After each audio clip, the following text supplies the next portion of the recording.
Almal, as dit by ons menselewe kom, dink ons verkeerlik dat ons baie lank sal lewe omdat ons nou asemhaal. Ons lewe is egter baie kort. Daarom het God medelee gehad met die mensdom wat so 'n jammerlike lot het. Hy het weer in die vlees na hierdie aarde gekom en gesê: Moenie met die vlietende oomblikke tevrede wees nie. Kom na die ewige wêreld wat sekerlik bestaan. Het hy nie die waarheid om hierdie rede verkondig nie? Kom ons kyk na die woorde van God wat in Esegiel hoofstuk 34 vers 4 geskryf is. Die wat swak is, het julle nie laat sterk word nie, en die siekes het julle nie gesond gemaak nie. Die met gebreekte bene het julle nie verbind nie, die wat verstrooi is, het julle nie teruggebring nie, en die wat weggeraak het julle nie gesoek nie, maar met mag en geweld het julle oor hulle regeer. Hulle is verstrooi sonder 'n herder. Hulle het die prooi geword van al die wilde diere. Hulle is verstrooi, my kleinvee dwaal rond op al die berge en op elke hoë heuwel. Oor die hele oppervlakte van die aarde is my kleinvee verstrooi, en niemand sien na hulle om of soek na hulle nie. Ongeveer 2000 jaar gelede het Jesus die evangelie van die nuwe verbond op hierdie aarde verkondig. Nadat hy opgevaar het na die hemel, en selfs nadat die apostels en hulle disippels almal oorlede is, rondom die 4de eeu. Die waarheid begin vinnig afgeskaf word. Vanuit die geestelike oogpunt is dit 'n situasie waar die skape aan al die wilde diere blootgestel word. Met ander woorde, God se mense is in 'n situasie waar hulle siele geplunder word. Wie sal in daardie tyd kom om hulle te soek? Kom ons kyk na vers 11.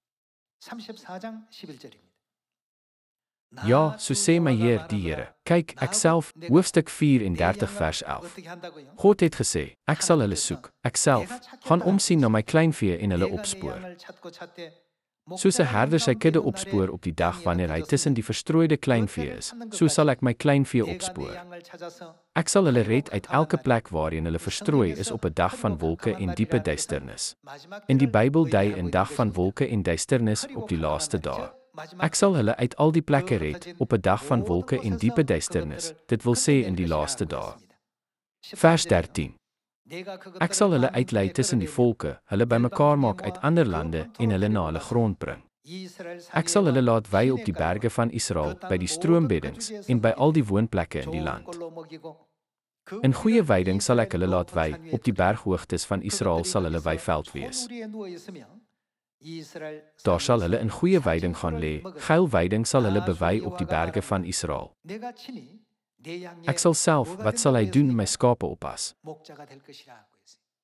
Hierdie profesie word nie in geestelike vorm vervul nie. Geestelik is God altyd ons herder. Hy is altyd by ons en verlaat ons nooit vir 'n oomblik nie. Dis toe hy gesê het, ek self sal my skape oppas, beteken dit dat hy na hierdie aarde sal kom en die tent van vlees opsit. Die profeet Esegiel gaan voort om God se koms na hierdie aarde te profeteer in vers 23. Ek sal een herder oor hulle aanstel, en hy sal hulle laat wei, my dienskneg, wie? Dawid. In vers 15 het God gesê, ek self sal my skape oppas. Maar in vers 23 het God gesê, my knegt Dawid sal hulle versorg.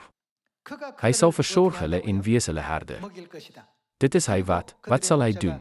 Hulle sal laat wei, dit is hy wat vir hulle 'n herder sal wees. In vers 24 staan daar, ek die Here sal hulle God wees, en my diensknegt Dawid sal die leier in hulle midde wees.